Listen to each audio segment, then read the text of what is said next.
बिस्मिल्लाहिर्रहमानिर्रहीम। अस्सलाम वालेकुम नाजरीन। कनाडा ने भारत की नाक की लकीरें निकलवा दी हैं और भारत को ये समझ नहीं आ रहा कि भारत इस मामले से निकले तो कैसे निकले। इसलिए भारत जो एक नामी ग्रामी दहशतगर्द मुल्क है, उसने पाकिस्तान पर एक बार फिर दहशतगर्दी के इल्जामात लगाना शुरू कर दिए हैं और ये राग लापना शुरू कर दिया कि पाकिस्तान इस वक्त कश्मीर में मुजाहिदीन को ट्रेनिंग देकर भेज रहा है, इसलिए पाकिस्तान को सबक सिखाना पड़ेगा। आप जरा पहले भारतीय आर्मी के ब्रिगेडियर पीएमएस ढिल्लोन की गुफ्तगू सुने, बाद में इस मामले को हम और डिस्कस करते हैं।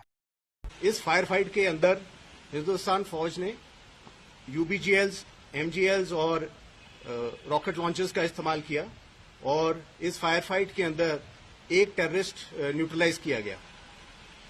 इसके बाद जो एम्बुश पार्टीज वहां थी, उन्होंने नोटिस किया कि दो टेररिस्ट जो कि इंजर्ड हुए हैं, उन्होंने अपनी थोड़ी मूवमेंट बदल ली है, तो उसके हिसाब से एम्बुशेस ने रिसाइड किया और तकरीबन 9:15 बजे फिर से एक सेकेंड फायर फाइट शुरू हुई।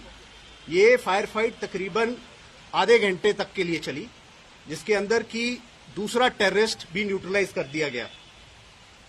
इसी दौरान तीसरा टेररिस्ट जो इंजर्ड हुआ था, वो पाकिस्तान फौज की पोस्ट जो नजदीक में है, उनके फायर सपोर्ट की मदद में उसने एक्सफिल्ट्रेट किया। इसमें यह चीज नोट करने की जरूरत है कि पाकिस्तान आर्मी की पोस्ट ने इस टेररिस्ट को एक्सफिल्ट्रेट करने के लिए फायर सपोर्ट दिया और हमारी तरफ फायर किया। फौज की जो पार्टीज इन्वॉल्व थी, उन्होंने वहां क्वाडकॉप्टर भी फ्लाई किए। पाकिस्तान फौज ने हमारी क्वाडकॉप्टर्स के ऊपर भी फायरिंग की और ये टेररिस्ट जो तकरीबन 300-400 मीटर पाकिस्तान की तरफ एक्सफिल्ट्रेट किया, वहां जंगल एरिया के अंदर ये जाके वहां गिर गया और हमारे अनुमान के हिसाब से वो उसकी वहां ही वाज किल्ड देयर।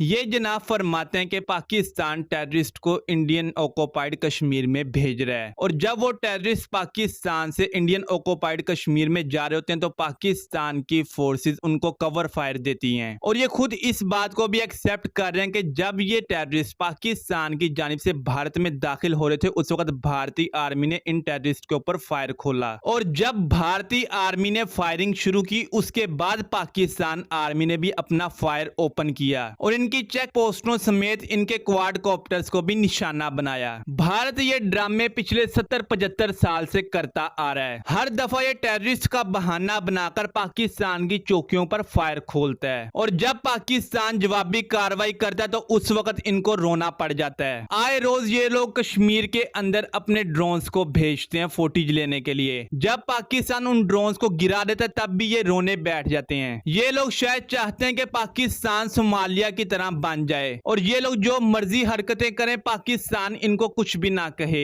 ये तो अब होने से रहा। फिर ये लोग जो कहते हैं कि पाकिस्तान दहशतगर्दों को ट्रेनिंग देता है और बाद में भारत में भेजता है, तो क्या जब वो दहशतगर्द पाकिस्तान के इलाके से इंडियन ऑक्युपाइड कश्मीर में जाते हैं तो तब इनकी फौजें सत्तू पीकर सो रही होती हैं? 9 लाख फौज इन्होंने कश्मीर में तैनात कर रखी है, फिर भी चंद हजार कश्मीरी मुजाहिदीन इनकी ईंट से ईंट बजाते रहते हैं और ये उसका इल्जाम पाकिस्तान पर लगा देते हैं। कश्मीर में इस वक्त हजारों मुजाहिदीन मौजूद हैं और उनका ताल्लुक पाकिस्तान से नहीं बल्कि कश्मीर से ही है। चले एक दफा के लिए मान लेते हैं कि पाकिस्तान से है उन मुजाहिदीन का ताल्लुक, तो ये हजारों मुजाहिदीन किस तरह इंडियन ऑक्युपाइड कश्मीर में पहुंचे? जब ये लोग बॉर्डर क्रॉस कर रहे थे उस वक्त इनकी आर्मी क्या जुआ खेलने में मसरूफ थी या कोई सस्ता नशा करके सो रही थी? क्योंकि भारत में आजकल नशा बहुत ज्यादा चल रहा है, इसलिए इनका हर बाशिंदा नशा नशा चिल्लाता फिर रहा होता है। खैर, अब इनके मीडिया का कहना है कि पाकिस्तान के ऊपर भारत को पिनाका रॉकेट्स फायर करने चाहिए और पाकिस्तान आर्मी की तमाम पोस्टों को तबाह कर देना चाहिए। सबसे पहली बात तो यह कि पिनाका रॉकेट सिस्टम को पाकिस्तान के रॉकेट सिस्टम ने आर्मीनिया के अंदर तबाह किया। उसके अलावा आकाश एयर डिफेंस सिस्टम को भी आर्मीनिया के अंदर पाकिस्तान के रॉकेट सिस्टम ने तबाह किया। तो जब आर्मीनिया के अंदर पाकिस्तान का रॉकेट सिस्टम ये काम कर सकता, तो क्या पाकिस्तान के अंदर रहकर पाकिस्तान पाकिस्तान का रॉकेट सिस्टम ये काम नहीं कर सकता। उसके अलावा जब भारतीय आर्मी पाकिस्तानी फौज की पोस्टों को निशाना बनाएगी उस वक्त क्या पाकिस्तानी फौज वहां से भाग जाएगी? पाकिस्तान भारत को इसका जवाब नहीं देगा। पाकिस्तान इनको ऐसा जवाब देगा जो कि इनकी 7 पुश्तें भी याद करेंगी। जिस तरह आजकल भारतीय फौजी 27 फरवरी को याद करते हैं। इन लोगों ने पाकिस्तान को खेल समझ रखा है, लेकिन ये लोग ये भूल जाते हैं कि जब पाकिस्तान सियाचिन में पहुंचा था उस वक्त इनकी आर्मी का क्या हशर किया था पाकिस्तान ने। अगर ये सियाचिन को भूल चुके हैं तो जीडी बख्शी के इंटरव्यू निकाल कर सुन लें ताकि इनको पता चल सके कि पाकिस्तान किस चीज का नाम है। सबसे पहले मैं बात करना चाहूंगा 1990-91 में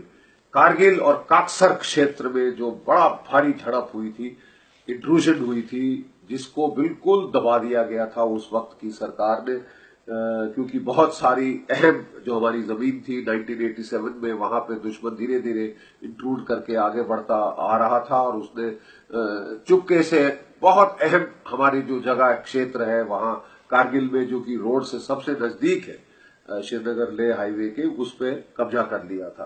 दुश्मन ने सारी हाइट्स पकड़ रखी थी। हमारी जो पहली पलटन गई 15 पंजाब, वो बिल्कुल उनके ठीक मार के नीचे थी। दिन में तो हरकत करने का कोई सवाल नहीं था, खाना बंकरों में बनता था, यहां तक कि लोगों को लैट्रीन भी वहां डब्बों में करनी पड़ती थी और बाहर फेंकनी पड़ती थी, क्योंकि दुश्मन सिर के ऊपर बैठा था। 24 घंटे फायर होता था। बहुत नुकसान हुआ वहां पे पंजाब पलटन का। फिर उसके बाद महार पलटन आई, उनका भी काफी नुकसान हुआ। फिर हमारी पलटन को वहां लाके 2 साल पक्का हमको बोला कि हम टिक के रहेंगे वहां पे, और हमने वहां पे जवाबी कार्रवाई शुरू की थी पाकिस्तान की। मैं आपको एक छोटी सी कहानी सुनाता हूं कि वहां हमारा एक बीएसएफ का पोस्ट था। जब मैंने चार्ज लिया एज बटालियन कमांडर, मैं उस पोस्ट पे गया तो मैंने देखा कि पोस्ट तहस नहस हो चुका था। बहुत जबरदस्त फायर आया था, तकरीबन सारे बंकर टूटे हुए थे और सारे के सारे बेचारे बीएसएफ के जवान वो रिवर्स स्लोप पे आए हुए थे। आगे की पोस्ट में केवल एक बंकर रह गया था, जिसमें हमारी एयर डिफेंस का एक हवलदार राजे सिंह होता था बेचारा, वो वहां था। तो उसने बोला, साहब मैं आपसे अकेले में बात करना चाहता हूं। मैंने कहा क्या हुआ? तो बोले कि साहब हमारी यहाँ बहुत बेइज्जती हुई। ये पाकिस्तान एक बड़ी भारी एयर डिफेंस गन की तोप ले आया, जिसकी रेंज मेरी एयर डिफेंस गन की तोप से ज्यादा है। उसको रेंज के बाहर रखा और ताबड़तोड़ यहाँ पे फायर किया, और जो 100 यहाँ पे मट्टी के तेल के बैरल थे वो सब के सब जल गए। तो उसके बाद इतने घबरा गए बेचारे वो बीएसएफ के लड़के जो वहां थे, इतने भयंकर फायर से, कि वो सब के सब रिवर्स स्लोप पे जाके रह गए। केवल रह गए आगे तो हवलदार राजे सिंह। और उसने बोला साहब कि वो जो थे उन्होंने फिर पाकिस्तानियों ने हमको अच्छी तरह मार लगा के अपनी नाक चढ़ाने के लिए वो अपने ये कारगिल की शुरुआत थी। ये इंट्रूजन का पहला ट्रेलर था। बड़े अफसोस की बात कि उस वक्त की सरकार ने इसको बिल्कुल छुपा दिया, इसको बिल्कुल दबा दिया, दफना दिया कारपेट के नीचे, और रिजल्ट ये हुआ कि जब दूसरी बार वहां इन्फिल्ट्रेशन हुई तो हम बिल्कुल अचंभे में पकड़े गए।